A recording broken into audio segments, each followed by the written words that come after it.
தொல்லை தாங்க முடியல. முதல்ல அப்போல்லாம் 35 வருஷத்துக்கு முன்னாடிலாம் கேமராமேனை பார்த்தா கல்யாண வீட்டில் ஒரு போர்வைக்கில் போய் ஒளிஞ்சுக்கிடுவார். ஒளிஞ்சுக்கிட்டு அவன் என்ன பீடி அடித்தா கூட தெரியாது.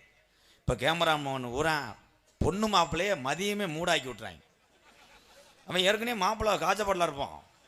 அவன் ஏற்கனவே எல்லா வேலையும் பண்ணியிருப்பான். பொண்ணே 2 மாதம் ஜனையாத்தியாக இருக்கான், பிரச்சனையாத்தியாக இருக்கான் அவன் வீட்டுக்குள்ளே. இதில் போய் இந்த போட்டோகிராஃபர் பயங்கரமாக பண்ணுவேன். மாப்பிள்ளைகிட்ட போய் சைடுஸாக சொல்லுவேன், ஹலோ ப்ரோ, நான் படம் ஆங்கில ஸ்டில் எடுப்பேன். எப்படி எடுப்பீங்க? கிஸ் அடிக்கிற மாதிரிலாம் எடுப்பேன். அவன் அப்படியா எதிர்பார்த்து ஒருத்தட்டு அடிச்சா எடுப்பீங்களா? மாப்பிள்ளை நல்லா வாமாப்பிள்ளை இருப்பார். ஏன்னா அவன் ஏற்கனவே பெட்டு படம் பார்த்துருப்பேன். போனவொடனே கேமராமேன் சொல்லுவார், ஷோல்டரில் கையை போடுங்க. நம்மால் போதுமா ப்ரோ, கிரிச் இடுப்பு பிடிங்க, கிரிச் கிஸ் அடிங்கன்னு சொல்லிட்டு 2 பேரும் கிஸ்